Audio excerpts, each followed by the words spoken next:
Okay, so forgiveness. When you hear that word, what pops into your head? I mean, it sounds pretty basic, right? Like someone does something wrong, you say, no worries, and boom, all good. Yeah, it does seem simple on the surface, Yeah. but the deeper you go, and especially when you bring in the philosophical big guns, well, let's just say things get a lot more, well, complicated. And complicated is exactly what we like, right? It's like a tangled knot you just have to unravel.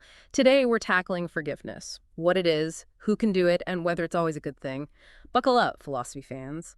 And to guide us on this journey, we've got our trusty companion, the Stanford Encyclopedia of Philosophy, specifically the entry on, you guessed it, forgiveness.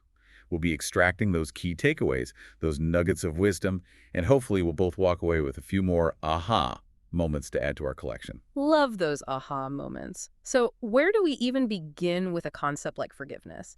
It's one of those things everyone thinks they understand until you really start picking it apart. Right. It's like deceptively simple. At its heart, we're talking about a response to wrongdoing. It's a back and forth, a two-way street, what we call a dyadic interaction. So, we've got the wrongdoer, the person who messed up, and then we've got the wronged party. That makes sense. And forgiveness is the way they interact with each other after the wrong has happened, right? Exactly. Yeah. And for all of you out there who love to dive deep into these fundamental human concepts, that's what we're doing today. We're putting this idea of forgiveness under the philosophical microscope. Right. No stone unturned, as they say. Today's mission, if you choose to accept it, we're going to unpack the nature of forgiveness. Like, what does it even mean to forgive someone? Then there's the question of standing. Like, who even gets to forgive in the first place? Is it just the person who was wronged, or could it be like their best friend, their mom? Oh, and don't forget the ethics. Is forgiveness always a good thing? Or are there times when maybe it's not the best move? Big questions, all of them. But first things first, let's get back to basics. To find this tricky thing called forgiveness, how about you take a stab at it? All right, so basic definition. Forgiveness is what happens when someone's been treated badly or like wronged in some way, and the other person acknowledges that. They admit a moral line's been crossed, and then well, in some way, they move past it. Okay, I think we're on the right track. But how about those day-to-day situations, the everyday understanding of forgiveness? What does it typically look like? Right. Well, I'd say it usually involves like letting go of all that negative stuff that can build up. The anger, the bitterness, resentment. And maybe choosing not to retaliate, Hmm. not trying to get even, and maybe, just maybe, trying to patch things up to mend that broken relationship. Exactly. But here's where things get interesting. When philosophers dive in, they start asking some seriously tough questions. Like, what is forgiveness, really? What actions, what mental gymnastics have to happen for someone to truly forgive? Yeah, those are the big ones. Then there's that whole question of standing. Like, when are you actually in the right position to forgive someone? If you weren't the one wronged, can you even forgive? And if so, like, why? And then there's the ethics, the moral compass. When is forgiveness the right thing to do, the good thing to do? Is it always good? Or are there times when it's, maybe not the best move? Those are the questions that keep philosophers up at night. I bet they do. But it's funny, we talk about forgiveness even in situations where there's no right or wrong involved. Like, Yeah. you might say, I forgive you for that terrible singing. But obviously, we're not making a moral judgment on someone's karaoke skills, are we? Right, good point. And that's why we need to be super clear here. Our focus today is on those situations where there's a genuine moral wrong that's been committed. We're looking at forgiveness through that lens, Exactly. When someone really messes up, when they cross that line, that's what we're grappling with. And most of the time, we're talking about forgiving conduct. like specific actions, yeah. Right. But, some philosophers even go as far as to say you can forgive someone for their character itself, for just being a certain way. But that's a whole other can of worms. Yeah, we might need a whole separate deep dive for that one. Okay, so we've kind of laid the groundwork, right? Forgiveness, morality, the whole shebang. But to really get a handle on this idea, we have to like separate it from some other concepts that often get lumped in with it. Otherwise, it's just a big messy pile. It's like cleaning out your closet. You got to Yeah. sort things into piles before you can really figure out what you've got. Exactly. So pile number one, justification. What is that, and how does it differ from forgiveness? Okay, so justification is like when you argue that something that seemed wrong actually wasn't. For instance, let's say I see you take a pear from a fruit stand and I'm like, Yeah. hey, what are you doing? But then you tell me, oh, that's my fruit stand. You're justifying your action. You're saying it was totally okay because you weren't stealing. Bingo. You got it. And the big difference with forgiveness is that when you forgive, you're not saying the action was right. Actually, to forgive, you pretty much have to believe that a wrong happened. Makes sense. It would be weird to forgive someone if you didn't think they did anything wrong. Yeah, I'd be like, what are you even forgiving me for? Hmm. So with justification, you're basically saying no harm, no foul. But with forgiveness, it's more like, yeah, there was a foul, but I'm choosing to respond to it in this way. Got it. Got it. What about excuse then? That seems like it could be similar to justification. It can, but there's a key difference. When you excuse something, you're saying, okay, a wrong was committed, but the person who did it isn't entirely responsible. Like there were special circumstances. Exactly. There are these things called excusing conditions. Let's stick with the pear example. You take a pear from your neighbor's fruit stand, which, is generally wrong. Mm-hmm. But what if you were having a sudden allergic reaction? You were totally disoriented and just grabbed the nearest fruit because you were desperate. That would be an excuse. So an excuse is basically trying to say that the person isn't blameworthy, or at least not completely, while with forgiveness, you accept that they did something wrong, but you're choosing to respond a certain way. Nailed it. And some philosophers even argue that you can't forgive someone unless they are blameworthy. But the general consensus is that a successful excuse removes blameworthiness, while forgiveness does not. Makes sense. Okay, on to the next pile. What about condonation? Isn't that kind of like turning a blind eye to something? You're on the right track. Condonation is basically when you go along with something even though you know it might not be completely right. Charles Griswold, a pretty important philosopher, breaks it down into two types, a condonation and decondonation. Okay, I'm already confused. A and D, what's the difference? A condonation is when you just accept something without really disapproving of it. It's like saying, it's not a big deal. So it's kind of similar to justification then, right? It's minimizing the wrongness. Exactly. Gene Hampton, another big thinker, even goes so far as to say it means getting rid of the belief that it was even wrong in the first place. And that's a key difference from forgiveness, where you have to acknowledge that a wrong actually did occur. Okay, got it. So A is like, it's no big deal. And what about D? Decondonation is when you disapprove of the conduct, but you tolerate it anyway. Like looking the other way. Exactly. But even with decondonation, you're not totally ignoring the wrongdoing. You're aware of it, but you're choosing not to, dwell on it or hold it against the person in certain ways. So with both types of condemnation, you're either downplaying the wrong or just putting up with it. While forgiveness is more about acknowledging the wrong and having a specific kind of internal or external response to the person who did it. Yeah, that's a good way to put it. And there are a couple other key differences. We can often condone actions that didn't affect us directly. But you typically wouldn't forgive someone for doing something bad to someone else unless you were also harmed. That just feels weird, right? It does. Like, it's not really my place to forgive someone for hurting someone else. You know what I mean? Right, exactly. Mm-hmm. And we also forgive agents for their conduct. But we condone the conduct itself. You wouldn't say, I condone you for lying. You'd say, I forgive you for lying. Huh. Interesting. Okay, so our closet's getting organized. Now, what about pardon and mercy? Don't those often get mixed up with forgiveness, especially when we're talking about, like, law and politics? They do. Pardon me is just a common saying. But pardon, in a legal or political context is a whole other thing. It's an official act that basically cancels out punishment or the legal consequences of a crime. Yeah. Think of, like, a presidential pardon. Right. Like, they can just wipe the slate clean even if someone was found guilty. So a pardon usually comes from someone who's not the victim. Right. Like, it's not the person who was actually harmed. And with forgiveness, we're usually talking about the victim's perspective, the victim's choice. Exactly. It's an important difference. Also, a pardon usually has to be accepted by the person receiving it, while most theories of forgiveness don't have that requirement. Huh, that's fascinating. So pardon is official, usually coming from a third party, not the person who was wronged. And then there's mercy. How does mercy fit into all of this? Okay, so mercy, unlike forgiveness, is generally, outward. It involves some kind of action. Like, let's say you're a parent and you're grounding your kid for a week, but then you shorten it to a few days because you're feeling merciful. That's mercy. Forgiveness, on the other hand, can be entirely internal. It's like an internal shift. You don't necessarily do anything. You just feel differently. And mercy is also often tied to a position of authority. A boss can show mercy to their employee, a judge to a defendant, but you can't forgive someone for a wrong they did to someone else in that same way. Yeah, that makes sense. It would be weird to walk up to a stranger and say, I forgive you for what you did to my friend. You don't have the standing to do that, right? Right. You're not the one who was wronged. And finally, mercy isn't always directed at the person who did the wrong. Forgiveness is usually that direct connection between the wrongdoer and the wronged party. Got it. So to recap, pardon is official, usually third party. Mercy is outward, often authority-based. And forgiveness is usually private and like a one-on-one thing. Wow, we've really untangled a lot here. We have, and we have one more to tackle in this family of terms. Reconciliation. Reconciliation. That's all about, fixing what's been broken, right? Restoring a relationship that's been damaged. Exactly. But here's the thing, forgiveness and reconciliation, they're not always the same thing.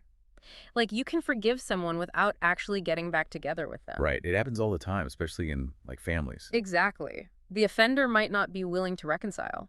Or maybe it's just not possible because, I don't know, they live on opposite sides of the world. Or maybe it's just not a good idea. Yeah, some relationships are just, like, toxic. And getting back together would only lead to more hurt. And even if you do reconcile, it doesn't automatically mean there's been genuine forgiveness. Yeah. Sometimes it's purely practical, like maybe you have to work together, so you put aside your differences. Right, it's like a forced truce. But the resentment might still be simmering underneath, so reconciliation, it's not always the end goal. And actually, Robert Roberts, a philosopher who's thought a lot about this, he suggests that reconciliation might be what we call the teleology of forgiveness. Whoa, fancy word alert. Sorry, I can't help myself sometimes. Teleology basically means the purpose, the goal, the direction something is headed. So Roberts is saying that often forgiveness is pointing towards reconciliation, even if they don't always go hand in hand. Okay, I get it. It's like the ideal outcome of forgiveness would be to have things be good again, to move forward in a more positive way. So we've covered what forgiveness is and what it might lead to, but what about the why of forgiveness? What are its purposes beyond just fixing a broken relationship? Right. Why would anyone want to forgive? Why go through all that emotional heavy lifting? Well, for one, it can be really good for the victim. Holding on to all that resentment, that anger, it can eat you up inside. It can mess with your mental health, even your physical health. Yeah, it's like carrying around a bag of rocks. It weighs you down. Exactly.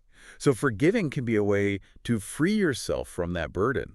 It's not about saying what the person did was okay. It's about letting go of the negative feelings that are hurting you. And it's not just about the victim either, right? Forgiveness can also benefit the person who did the wrong. It can. It can release them from the weight of their guilt, Yeah. give them a chance to, redeem themselves, to make amends. And that allows everyone to move on, hopefully in a better direction. And some thinkers, like Emmanuel Levinas and Hannah Arendt, they've even suggested that forgiveness can actually transfigure the past. Transfigure the past. That's a powerful phrase. What do they mean by that? Well, they're basically saying that forgiveness can change the meaning of what happened. It can prevent the wrongdoer from being forever defined by their mistake. Wow. It's like forgiveness has the power to rewrite history, at least in terms of how we see people and their actions. It's pretty profound stuff when you really think about it. It is. Okay, so we've covered what forgiveness is and what it's for. Now, let's dig into that question of standing. Who gets to forgive anyway? Like, is it a free-for-all, or are there some rules? Yeah, that's a good question. I mean, at first glance, it seems obvious, right? The person who is wronged, they're the one who gets to forgive. It seems that way. Hmm. But it gets a lot more complicated, Yeah. because to even have the option of forgiving, you have to have what philosophers call standing. Standing. So it's not enough to just want to forgive someone. You have to be in a position where you're actually allowed to. Exactly. And Geoffrey Murphy, a philosopher who's written extensively about forgiveness, he's a big proponent of the view that only the direct victim of a wrong has standing. Like, if someone wrongs you, then you have the standing to forgive. Right. He gives this really strong example. He says, it would be ridiculous for him to say he forgave Hitler for what he did to the Jewish people, because he wasn't the direct victim. Yeah, I get that. It would feel out of place, like it's not really your place to forgive on behalf of a whole group of people who suffered. Exactly. But then we get into these, like, gray areas. What about indirect harm? Like, say Alfred lies to Betty, and because of that lie, Betty is late picking up her brother Todd. Alfred didn't lie directly to Todd, but Todd was definitely harmed by Alfred's actions. So does Todd also have standing to forgive Alfred? Yeah, it seems like he should. I mean, he was definitely wronged, even if it wasn't intentional. So we call that indirect standing. We do. Okay, so there's direct standing and indirect standing. But what about forgiving on behalf of someone else? Is that a thing? It is. We call it proxy standing. Okay. Imagine this. Ted's daughter, Maria, she's assaulted. Terrible situation. Okay. And let's say she's left unable to communicate. Oh, that's awful. Yeah. So Maria, as the direct victim, she clearly has standing to forgive her attacker. But what if Ted, her father, wanted to forgive the attacker on Maria's behalf? I see. So proxy standing is when someone acts as a forgiver for someone else who can't. But that does raise a lot of questions, doesn't it? Like, how do you know you're representing their wishes accurately? Exactly. It gets into those really tricky areas of representation and autonomy. Okay, so we've got direct standing, indirect standing, and proxy standing. What about what's often called third-party standing? Ah, yes. Third-party forgiveness. This is where things get really murky. Yeah, because this is where it seems like you have the least connection to the actual harm. Right. So Charles Griswold, the philosopher we mentioned earlier, he actually argues that what people often call third-party forgiveness is actually just direct or indirect standing. So maybe the third party also suffered harm because of the wrongdoing. Right. Like maybe a loved one was murdered and they're experiencing profound grief. That's still a form of harm. Makes sense. But Griswold does have his own specific idea of true third-party forgiveness. He says it involves forgiving someone on behalf of the victim, but without having been harmed yourself. So that's actually more like proxy standing? It is, yeah.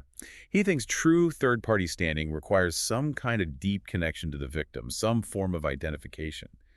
But other philosophers, like Glenn Pettigrove and Margaret Urban Walker, they have a different idea of third-party standing. Oh, okay, so what's their take? Well, they describe a scenario where, let's say, person A forgives offender B for something B did to victim C. But A wasn't harmed and isn't forgiving on behalf of C either. So A is like totally removed from the situation. That Exactly. seems kind of, I don't know, presumptuous. Like, who are you to forgive if you weren't even involved? It's like butting into someone else's business. That's the main criticism of this type of third-party standing, yeah.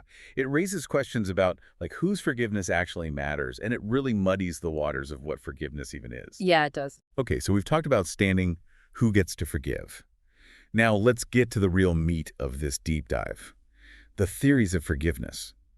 And there are a lot of them. So how do we even begin to untangle this web? Well, we can start with some of the big hitters, right? Like the emotion accounts, those are pretty influential. They are. Emotion accounts basically say that forgiveness is, at its core, about a change in how you feel about the person who wronged you. So it's not about what you do, it's about what's happening inside, emotionally. Right. Jeffrey Murphy, who we talked about before, he famously said, "Forgiveness is primarily a matter of how I feel about you, not how I treat you." Interesting. So your actions don't necessarily reflect true forgiveness. Right. And these accounts emphasize overcoming, letting go of those negative emotions. Mm-hmm. You know, the resentment, the hatred, the rancor, all that stuff. So you're saying that to truly forgive, you have to somehow get rid of those negative feelings. But doesn't that raise a bunch of other questions, like which emotions are the most important? And what does overcoming them even mean? Does it just mean they go away? Or is there more to it? You're hitting on the two biggest points of disagreement within emotion accounts right there. Which emotions matter most, and what does it actually mean to overcome them? Those are the key sticking points. And when it comes to the specific emotions involved, a lot of philosophers point to resentment as the central culprit. The idea that forgiveness has to involve resentment is often called the received orthodoxy. Received orthodoxy. Catchy name. Right. But even among those who agree on resentment, there's no consensus on what resentment actually is. Some see it as this hostile feeling, like you want to hurt the person who wronged you. Others think it's more like a moral protest or just moral anger. Okay, so there's a lot of debate about the nature of resentment, but it seems like many emotion theorists see it as playing a central role in forgiveness. And not everyone agrees that overcoming resentment is necessary for forgiveness. Some point to other negative emotions like disappointment or sadness that might also need to be addressed. So it's kind of a mixed bag. It is, yeah. It's not as straightforward as it might seem. And when it comes to how much you have to overcome those negative emotions, well, there are a few different camps. Camps like at summer camp? Not quite. More like schools of thought, categories. We can call them minimal emotionalism, moderate emotionalism, and expansive emotionalism. 3 emotionalisms. Okay, lay it on me. What's the difference between those 3? Well, minimal emotionalism says that you only have to overcome the, truly hostile, vengeful feelings. The ones where you, like, wish bad things on the person? Exactly. Moderate emotionalism says you have to go a step further. You have to overcome both those vengeful feelings and moral anger, that sense of being righteously indignant. Okay, so it's not enough to just stop wishing them harm. You also have to let go of that sense of, like, they were wrong. Right. Wrong. What's the third one? Expansive emotionalism. And, well, this one's pretty extreme. It says forgiveness requires overcoming all the negative emotions you have towards the person, even sadness or disappointment. Wow. So minimal is just the vengeful feelings. Moderate adds in that moral anger.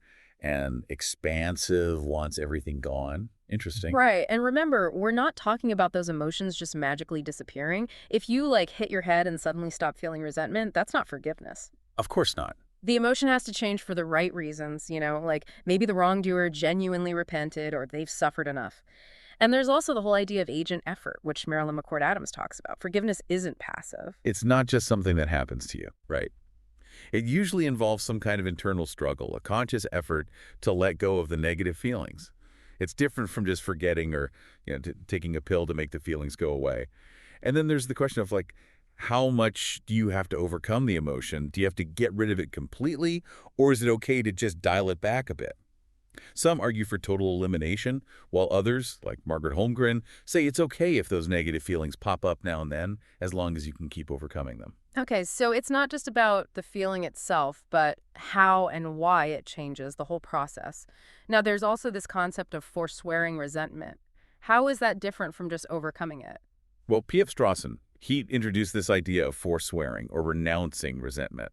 And Marilyn McCord Adams, she distinguishes forswearing from overcoming by saying that it's more of a deliberate choice. So it's like an active decision. Exactly. You're making a choice to let go of the resentment, but it doesn't mean you've already fully overcome it. It's like the difference between making a New Year's resolution and actually sticking to it all year. I get it. One is the intention, the other is the result. Now, you mentioned Butler earlier. How does his view on resentment and forgiveness fit into all these emotional accounts? Right. Bishop Joseph Butler. He's often seen as a grandfather of these emotion accounts. The traditional interpretation, what Ernesto Garcia calls the renunciation model, is that Butler believed resentment and goodwill just couldn't coexist. So to forgive, you had to completely renounce resentment. So, like, you can't have both at the same time. Right. But more recent scholarship is saying that's not quite what Butler meant. Oh, interesting. So the standard reading of Butler might be wrong. What did he actually say? Well, Butler argued that resentment in itself isn't necessarily a bad thing. He actually thought it could be natural and even innocent as long as it serves a good purpose, like deterring people from doing wrong or motivating you to protect yourself. So, if your resentment is stopping someone from bullying you, then it's doing something good. Exactly. He believed it could even be compatible with goodwill. The problem, according to Butler, is when resentment gets out of control, when it turns into revenge just for the sake of revenge. When it's driven by, like, pure spite. Right. That violates our general duty of benevolence, of being kind and compassionate. So for Butler, forgiveness isn't about getting rid of all resentment, but about keeping it in check. It's about preventing it from turning into something destructive. Okay, so it's more about channeling your resentment in a healthy way, not letting it consume you. That's the gist of it, yeah. Okay, that's fascinating. So we've talked a lot about these internal emotional states, but what about theories that look at forgiveness in terms of actions, like what you actually do rather than what you feel? Right, let's switch gears a bit. Those are often called punishment forbearance accounts. Punishment forbearance. Okay, break it down for me. What does that even mean? Well, these accounts, they shift the focus from feelings to behavior. They say that forgiveness is basically choosing not to punish someone for what they did. It's like, you could punish them, you have every right to, but you choose not to.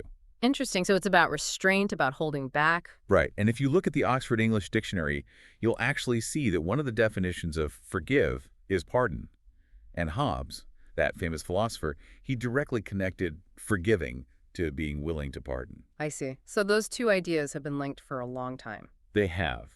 And Leo Zabert, a more modern philosopher, he takes it a step further.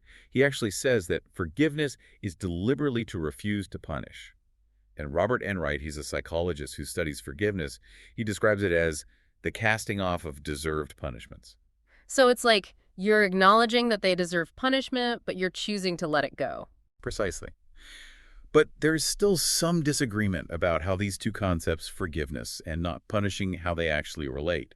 Some think that not punishing is a necessary part of forgiveness, others think it's sufficient, and then some say that forgiveness doesn't mean you can't punish, it just makes future punishment morally wrong. Like you've already forgiven them, so punishing them now would be unfair. Okay, so that's three different takes. Necessary, sufficient, or just making punishment morally wrong. And then there's also the view that, maybe punishment and forgiveness aren't even in conflict at all. Like you could forgive someone and still believe that some form of punishment is justified. Right, exactly. That one's a bit hard to wrap my head around, though. Like, how can you truly forgive someone and still think they deserve to be punished? Well, the argument is that forgiveness is a personal thing. It's about your own inner response to the wrong. But punishment might serve a different purpose, like maintaining justice in society or deterring others from doing the same thing. So the two aren't necessarily incompatible in every case. So, like, they operate on different levels. Forgiveness is personal, and punishment is more about the bigger picture. You got it. But it's definitely a point of debate. And a lot of these punishment forbearance accounts have different interpretations. It seems like there's a lot of disagreement across the board when it comes to defining forgiveness. What about those accounts that try to, like, bring it all together, like the multiple stage accounts? Ah, those are interesting. They're basically trying to create a more comprehensive picture of forgiveness. One of the most influential multiple stage accounts is from Jean Hampton, who we mentioned earlier. She argues that forgiveness is a two-part process. Two parts. Okay, I'm listening. The first stage is all about the victim, the person who was wronged. It's about them regaining their sense of self-worth despite the wrong that was done to them. So they're not letting the wrong define them. They're not letting it crush their spirit. Exactly.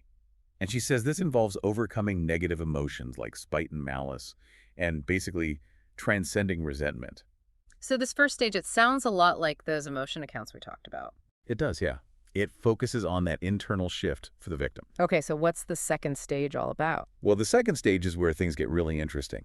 This is about reapproving of the wrongdoer. Reapproving, so like taking them back into the fold, so to speak. Kind of. It's not about condoning the action or the bad character trait that led to it, but it is about choosing to see the wrongdoer in a new light, a more favorable.